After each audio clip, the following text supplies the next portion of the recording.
this beautiful butterfly swing. It catches your eye. It was pretty much all handmade or hand-drawn and sketched. The bench is about 10 foot tall, maybe a little bit under, and it's about 7 foot wide with just the frame. The butterfly wings extend it to maybe 7.5 feet. Not only is the butterfly there, but it's also kinetic. It moves in tandem with the swinging of the bench. I love the mixed media. I love having Me too. the wood and the steel mixed together. I love putting things together and just making things with my hands. Welcome to the Still Building America podcast with your co-host Josh Welton And Darla Welton. Americans haven't forgotten how to work with our hands. There's a dynamic generation of young fabricators, blacksmiths, machinists, welders, hot rod builders, metal workers, manufacturing entrepreneurs, and artists who are still building America. Want to level up your manufacturing or metal fabrication career? Fabricators and Manufacturers Association connects you with the education, training, and community you need to stay ahead. As an FMA member, you'll get access to exclusive resources, industry events, and a network of professionals who share your passion for making things better. Join today and start building your future in manufacturing at fmamfg.org. And now, back to the episode. Well, hello, everyone, and welcome to the Still Building America podcast. And in this episode, we are talking to Asher Weatherford, who is from Henderson, Texas.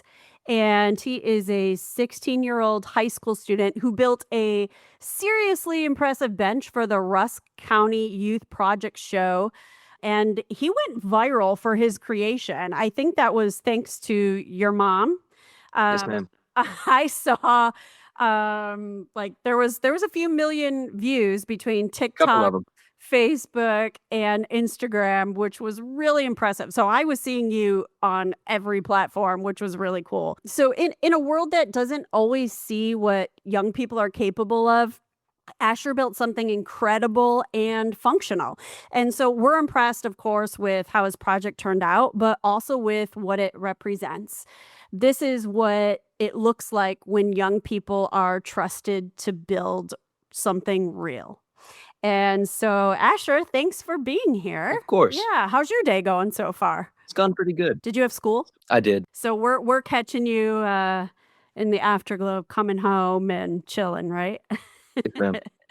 Is that what you typically do? Do you come home and chill, or have you had time off Doesn't from look like it. being out in the shop? Recently, I did have a week off last week, which was very much appreciated. But now I'm right back into it. I have so many things to do every day. Nice. Are you involved with extracurricular things at school? Yes, ma'am. I'm in ag, obviously, and then I'm in theater along with percussion and band. Right on. Nice. Oh, I saw your mom post a few theater things. Right. Like your dad builds sets and your mom is somehow Yeah. involved in production. We're a I think. very theater-involved family, theatrically involved family. I love that. We just took two of our nephews and our niece to see The Lion King on Broadway Yeah. last week, Wow. which was amazing. Yeah. I mean, the music alone is amazing. The vocals amazing. But then the set and the costume design, It's incredible. just Yeah. mind-blowing. Most successful play to ever exist. Yeah. I remember when I first saw it years ago, and when the elephant came on stage, I was like, "Whoa, this is different. This is cool." Yeah. Yeah. And I think what's really cool is people don't realize how many skilled tradespeople are behind a production like that. Right. You know, we have the artists, the musicians, but then it's all skilled trades the rest of the way, from costume Yeah. to set building, which is really incredible. So do you do acting, singing? Yes, ma'am. Oh, A little I bit of love it. everything. I love it. Look at you. You're multifaceted, Mr. Asher. He's cool. All right. Awesome. Well, hey, let's talk a little bit more about how I came across you, which was this bench project, this beautiful butterfly swing. Actually, here, I printed this out so we could stare at it while we're talking to you. Uh-oh. It's so cool. It's actually the picture that your mom had posted of the swing. I think maybe It's you, probably your dad, and then like a baby. My stepdad and my nephew. Okay, it's such a cute picture. But the bench itself is impressive. Let's describe for our audience. We're going to share pictures, but let's describe how this bench looks and how big it is. Can you share that with us? Okay, so the bench is about 10 foot tall, maybe a little bit under, and it's about 7 foot wide with just the frame. The butterfly wings extend it to maybe 7.5, 8 feet. And well, looking at it straight on, obviously it catches your eye. And it Yes. has dark walnut stained seating to give it that different variation from the metal, and I left it metal because it's more of an organic piece, and I would want to show the work that was put into it and the material. And the combination of the industrialization of the metal and industrial look of it, combined with the organic, natural swirls and butterfly, I think it suits well, and I like it. Right on. Especially if it's going to be, an outdoor piece in nature and Right. it flows and fits into that. And I agree. I love the mixed media. I love Me having the too. wood and the steel mixed together, and I love the raw Thank you. aesthetic of it. Yeah, it's really cool. And then one of the neatest parts about it, so there's the frame, but the what gives the piece really its height is this gigantic butterfly on the top. Right. And not only is the butterfly there, but it's also kinetic and moves in tandem with the swinging of the bench, which is just Yeah. incredible. Where did the idea come from? Okay. So it came from social media in which I had seen this corporation doing it in across the world in Asia, and I obviously was inspired by it, and I wanted to replicate it or do a similar thing to it. So I had messaged them and they didn't reply. So it was pretty much all handmade or hand drawn and sketched. No, so it was all hand done. There was no CAD involved or anything like that. Well, I used a plasma cutter, not the handheld one. Okay, so you used like a CNC plasma to cut Yes, it? sir. Right on, But cool. it was all drawn on the machine. That's really cool. I have a plasma cutting table and I'm still learning to freehand some designs. So that part is still tricky. I'm still kind of attached to CAD designing. It's not an easy task. No, but neither is the freehand. So that's pretty Mm-mm. impressive. Did the design change at all from like what you had first envisioned to what you ended up with? There were no big parts that were changed, but little things along the way. Like on the back of the swing, where it connects to the first bushing to push the butterfly. Originally, in the video that I had seen, it was just a bland box that connected to the bushing, but it was too bland for me. So I changed it to add more dimension and just more. I put one pole instead of two, and I connected these other pieces to that pole that looked and matched the same frame of the swing. When you look at the video, you'll understand, but I did change little things. Well, that's cool because that makes it your own.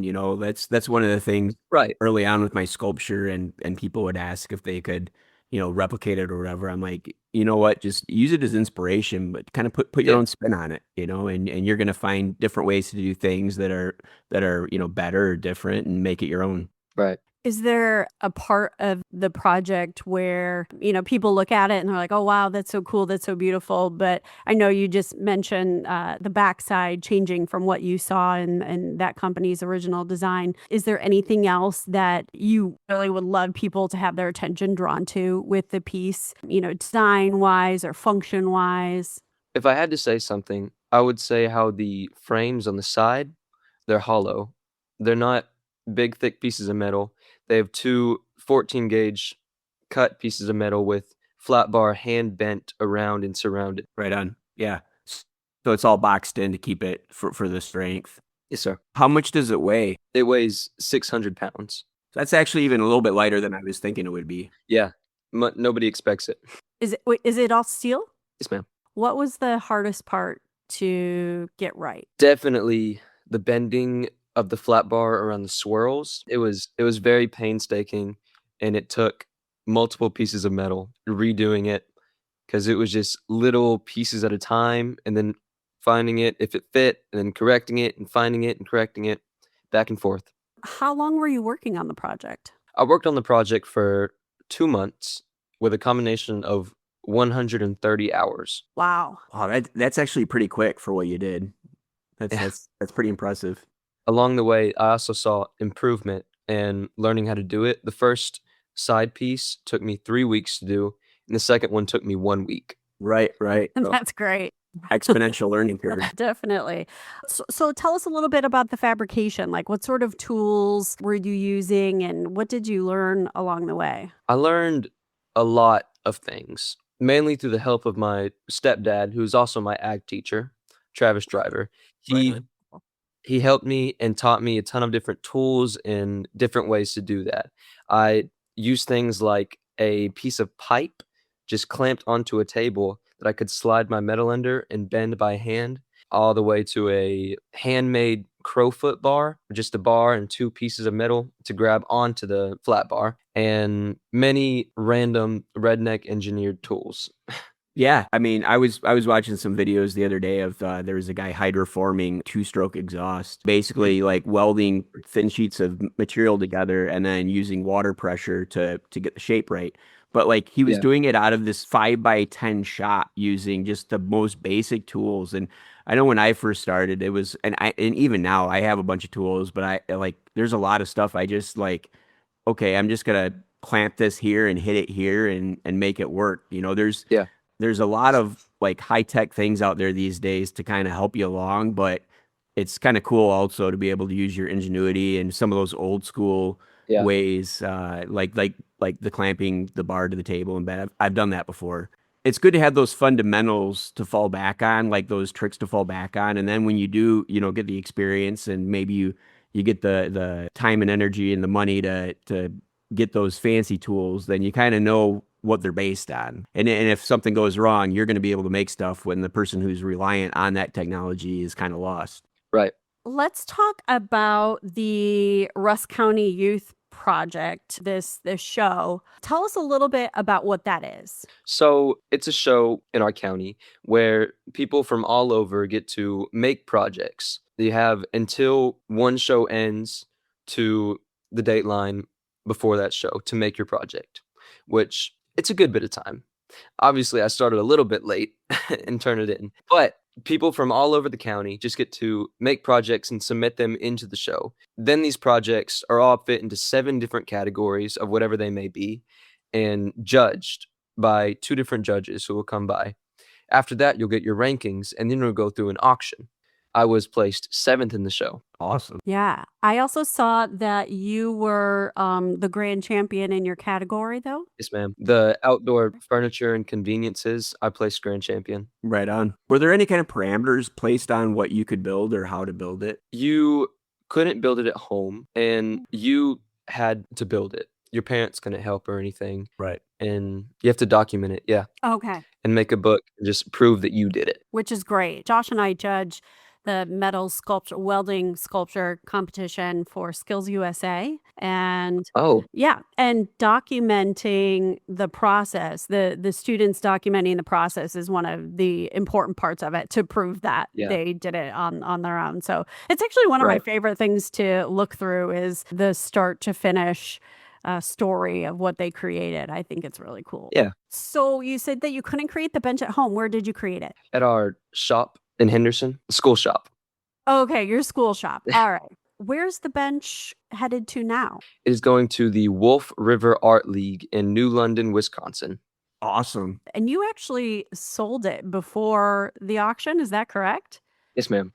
So they got their eyes on it and said, "We want that. That's ours. And here's some cash money." Yeah, I think I saw how much you sold it for. You sold it for $14,500. I did. Sounds like the first car right there to me. Maybe a second. Yeah. All right on. There you go. Some Yeah. tools. I like it. And the actual materials only cost you $1,100. Correct. So you came out on top with this. That's incredible. I made some profit. Yeah. Yeah, I love that. That's amazing. So let's talk a little bit about how you. Well, actually, before we jump into what I was thinking, what welding processes did you use on the project? I MIG'd it Right on. You did. or wire weld. I've learned that MIG is a Southern slang. No, it's not. We use it. We use it all the Oh, time. MIG, short arc, GMA. yeah, whatever you want to. Yeah, it's called all sorts of things. So Yeah, I do. I do welding workshops up here, and we call them MIG classes. I gotcha. Yep. But then you get into like at work, I do different kinds of MIG process, which is like MIG pulse, MIG spray, all these kind of higher current kind of welding. So there's all kinds That's of type cool. of MIG welding. But you hear MIG or short arc, you kind of know what you're talking about. Yeah. Okay, so jumping back to where I was going to go, let's talk a little bit about what kind of started your interest in learning how to weld and fabricate. I would have to say through parent influence. Well, I've always worked in our home shop with my dad, just fixing lawnmowers and trailers and whatever may come. I hadn't welded yet. And then when I got to high school, there wasn't really a career path that fit what I wanted to be. And my stepdad taught welding. So it led me to go that way. And then he started teaching me and influencing me through all these things. And it brought me to be where I am now, where I can fabricate and weld. And I'm very thankful for that. What's the next project you want to take on? I think I'm going to build a house next. There's actually up here, there's in Ohio, I should say, Hobart, where they're located at in Ohio.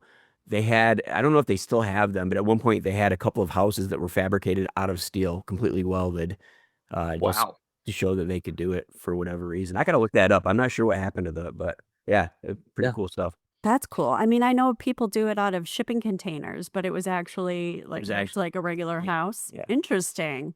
That's kind of Have y'all cool. seen the animals that are just built out of scrap metal Oh, yeah. and spare parts? I want to build some of those. Right on. Cool. Nice. I love that. It's such a good challenge, Yeah. and then it kind of helps you figure out like what's your style? Are you going for something more realistic or more abstract or Right. more like fantastical? I think that's a really cool way to explore your creativity, but also to expand your knowledge of fabrication and what you can and can't do, or if you can't do Yeah. something, how to find a way around it. That's an amazing way to expand your creative world. Yeah, you can't evolve unless you're doing stuff. And as you do stuff, every project you learn Right. more and find your own style. And Learn along the way. yep, one of my favorite things is like when you do create like creatures or whatever out of steel, it's giving an inanimate object or a cold piece of steel a character, like Yeah.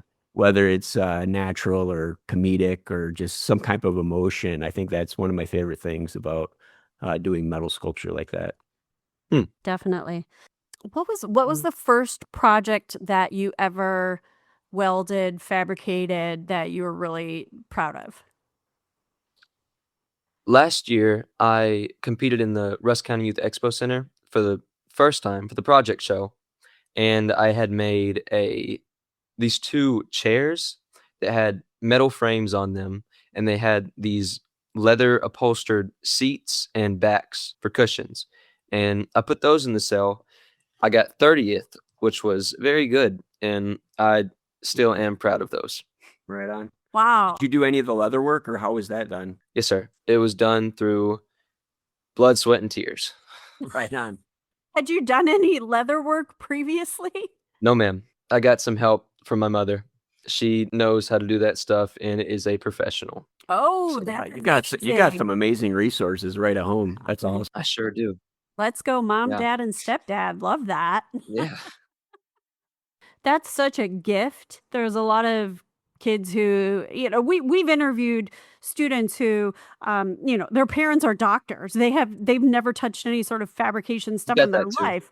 I mean, they're very talented and knowledgeable, but not about fabrication. So it's incredible to have people that you have immediate access to like that. Not that it's a bad thing in the industry to have parents that are doctors either, because you hurt yourself a lot, I found out in my career. So that's also helpful. Yeah. Did you receive any injuries while you were building this huge bench project? Well, I definitely had some welding burns, not from sunburns, just going through my clothes. I don't know that I did, really. I didn't Oh, fall off that's any good. ladders. That's good. It's fabulous. I just injured myself before and then didn't for the swing, which was very fortunate. That's good. That's good. This guy injures himself all the time. So I'm actually off work right Right. now with a broken rib from welding in a confined space. I don't even know how I did it. I thought I pulled a muscle, but got an X-ray. Fun. I worked the next 3 days, and then I'm like, man, this hurts really bad, and got an Yeah. X-ray. Broke a rib. Mm. When you first started welding, was there a moment where you thought, "Wow, I really love this"? Like, was there a defining moment for you where you knew you wanted to be fabricating, making things, diving into the welding processes and The welding part, no. The fabrication part, yes. I wasn't super, super interested in welding, but I could do it, and I knew I could do it well. And I love putting things together and just making things with my hands. And welding is definitely a step of the way that I need for that. yeah. But I don't dislike welding at all. It just wasn't my favorite thing at the time. And it is I love welding now, and I've grown into that. But at the start, it wasn't my favorite. I wasn't very good at it. It's hard to fall in love with something that you're terrible at, right? But, Right. like, when you first start and you're frustrated, but there's a reward in, being patient and improving. Have you done any other types of welding? Stick. I Right haven't on. tigged yet. Oh man, you're gonna love that. Ooh, yeah. That's my favorite We have process. many stick welding booths at our school. Stick welding's fun. I like all the processes. I'm not gonna lie. I'm just a welding junkie. But Yeah. TIG is like clean, precise. It's really versatile. You can do stainless. You can do steel. You can do aluminum. You can TIG Yeah. braze with it, so you can connect copper to steel, which in sculptures is really cool because then you can add contrast to it without having to paint things. So you've got the different colors you can get out of copper or bronze and Yeah, I've seen stainless. that. Yeah, yeah. It opens up a whole different world of aesthetics. Right. It's very pretty. It's very pretty, nice, clean, and you don't really get burnt as much. You can. As much. You don't get the sparks. Yeah, I yeah. would love that. So what grade are you in this year? I'm a junior. You're a junior. Okay. All right. What does moving forward in your welding fabrication program at school look like going into a senior year? Just more doing things. I got bored in class yesterday, and now I'm on day 2 of making a shelf. And after I have some furniture I've already envisioned that I wanna make. Just Heck yeah. little things, and eventually maybe those animals I was talking about are more things that I see. Yeah. I'm sure after you've accomplished one big thing and even along the way in the middle of that project, you were thinking of other things that you could build, Yeah. especially after having sold it Yeah. and reaping the rewards of a sale. That's motivation for Heck creativity. yeah. Right. Yeah, that's fantastic. I love that. When you first started, maybe welding fabrication wasn't exactly what you were interested in for a career, but what are you thinking now? Do you have ideas for what you might want to do in mind? It's been my dream for 7 years, and it will probably continue to be. I want to be famous and Yes. Right and on. pursue acting. Amazing. I love acting, and I've done it for since I was 9, and we just went and competed the other day. I won best performer for our district, Heck yeah. and yeah, I just wanna continue in that. What did you perform? Our show Frankenstein. Very I'm good. the deformed creature guy. Oh my gosh, I love that. Yeah. Mary Shelley's Frankenstein is one of my favorite books of all time. Yeah. One of my majors was English and heavy focus on British literature and the Industrial Revolution. Mhm. So yeah, I love Frankenstein. That's incredible. Yeah. And So a what did performer you too. She's a vocalist, an incredible singer. So that's right up her alley. Oh, But I think it's part of I love that you enjoy, fabricating and creating. I think there are more artists in the welding and fabrication world than we could even imagine. I think there's that desire to, It's refreshing. yeah, create and express yourself, yeah. and we see that in so many different welders fabricators, or even just Josh after he started learning how to weld and had a lot of downtime in the shop he was at, he spent time, running beads and then getting creative with it and then, putting things together that were interesting and then challenging himself creatively. Look at Bob Dylan. Bob Dylan's created a whole second career by creating sculptures. I don't know if it's a little bit before your time, but I recognize the name. yeah, you'll have to look him up. He's one of the preeminent folk artists and singers of American history. But later in life, he got into sculpting, and he does a lot of it now, and just has all these. He's got this shop and just crazy sculptures everywhere. That's interesting. Yeah. So I think it's the sign of a creative spirit, being a performer and fabricator. I love that your bench piece had that sense of whimsy to it. I think that now getting to know you a little bit more reflects who you are. And Yeah. I love that I can see that in this piece now. Which is really fantastic. And I love that you want to be famous. I really hope that you get to be famous. We'll do our best to try to help your cause. Yeah, I appreciate that. Don't forget the little people when you're Of course.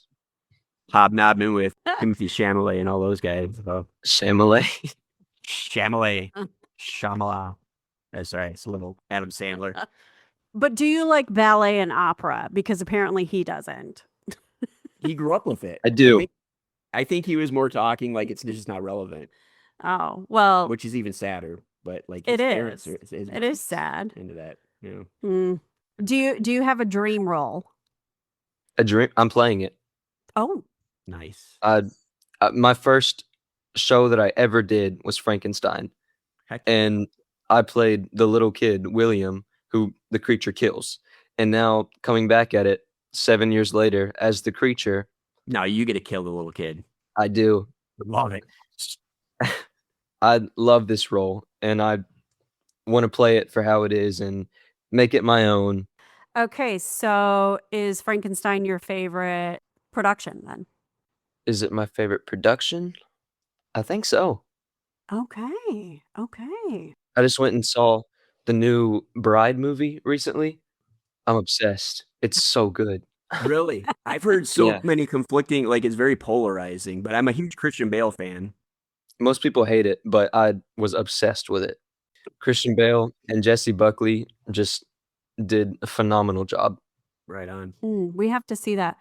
I obviously I love the exploration of developing this technology that allows people to be connected with loved ones from their past. But that was like my whole English thesis was on all these technological advances. Do they really improve our quality of life? Yeah. Or are they destructive? And I think that's really relevant today. So I think that's probably has to do with the resurgence of Frankenstein in the past year or so, whether it was, movies or did you see the Netflix Frankenstein? That's my second favorite. Right on. I love it. I loved it too. I don't think Josh loved it as much as I did. Probably not, but I liked it. Yeah. But I think there's always been this idea with reanimation, or nowadays it's with connecting with whether it's cloning or there's a movie called Transcendence, which has some of the same themes with Johnny Depp plays a character who is dying and downloads his consciousness to the internet basically. And it's a cool movie because it explores, like, everyone thinks he's the monster, but in reality, it's the people that are now trying to stop him that are the monsters. But it's this whole connection with, like, you don't want to lose loved ones. You want to stay connected. And then there's the moral implications with those kinds of things. But yeah, I think that's been a recurring theme in human history, really. I need to watch that. Yeah. I dig it. You got to kind of watch it with like, you got to look deeper into there was a lot of reviews when it came out. They were just like, oh, it devolves into this like typical action weird thing. But I think it's a lot deeper than that. Look at it for the meaning. Okay, let's do a little rapid fire here. What is your favorite song to perform? Favorite song to perform? Oh, this isn't going to be rapid. That's fine. It's okay if it's not that rapid. I'll have to say I've used it for a couple auditions. When I Was Your Man by Bruno Mars. Oh, Right on. Oh, that's a good one. That's a good one. Favorite shop music? Oh, rock and roll. 90s grunge, 80s grunge. Heck yeah. Love it. I grew up with Nirvana and Yeah. Alice in Chains and even old school Pearl Jam and Smashing Pumpkins. Those are my jams. I love every one of those. Yes. Best shop snack. The mozzarella sticks from Sonic that my mom brought me every single time. Heck yeah. Mom coming Perfection. through. For the win. Yes. Josh would love if I brought him mozzarella sticks out to the shop. Yeah. Fortunately, my cholesterol would not love it. But No. No. besides the point. What is the latest you stayed working in the shop on your bench project? Well, if I had to be honest, I usually left before my shop teacher and some of the students did because I wanted to make sure that he could get home and not have to stay there till 11 o'clock every night. So maybe 8:30. Oh, Asher's thoughtful and sweet. That's great.